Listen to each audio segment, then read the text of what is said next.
Cake for what is this celebration for? Are you from Pak High Commission? What is this? Sir, cake are you for? from Pak High Commission? Are you from Pakistan high Sir, commission Where are you from, What sir? is this? What is this cake for?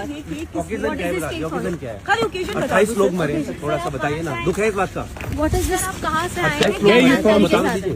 आप बता दीजिए sir कहाँ से हैं? এই ভিডিওটা দেখতে পাচ্ছেন যে লোকটাকে, এ হলো গিয়ে পাকিস্তানের হাই কমিশনার। প্রত্যেক দেশের, আমাদের দেশে থেকে যে হাই কমিশনার সেইখানে থাকে।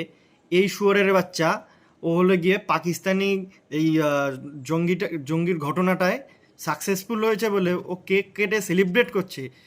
এসবটারে ধরে জিজ্ঞেস কেন করা হচ্ছে? এসব জিহাদিদের ওইখানেই কুপায় মেরে ফেলা উচিত। শুয়োরের বাচ্চা কেক নিয়ে সেলিব্রেট মারাচ্ছে, ওদের এখনো ভারতে থাকবে, আবার ভারতে বসে ভারতের বিপদের সময় ওরা কেক সেলিব্রেট মারাবে। শুয়োরের বাচ্চা পাকিস্তানের উপরে হামলা করার আগে আমাদের দেশে যেসব খানকির ছেলেরা বসে আছে ভিতরে বসে দেশটারে খোকলা করছে, এদের আগে সোজা করা উচিত। কাশ্মীরে যেসব দেশদ্রোহী যারা আছে তাদের আগে মারা উচিত।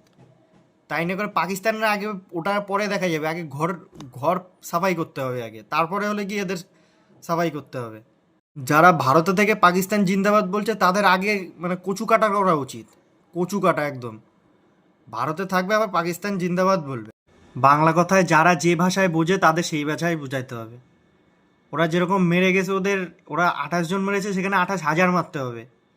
ওরা ঘুষপ্যাটি হয়ে মেরেছে, আর এদের একদম ওপেন মারতে হবে, ওপেন। কোনো দেশের সাহায্য ছাড়াই এদের সাফাই করে দিতে হবে। তাহলে হবে হলে গিয়ে খেলা, তাহলে বুঝবে ওদের মেইন আতঙ্ক কারে বলে। ওদের বাপ নিজেদের ক্ষমতায় তো এরা লাফাতে পারে না, ওদের বাপ বসে আছে চীন, তাদের ক্ষমতায় তো এরা লাফায়। নিজেদের তো কোনো অকাত নেই, ওর বাপ পিছনে আছে বলে এত লাফাচ্ছে। খানকির ছেলেদের মেরে সোজা করে দেওয়া উচিত।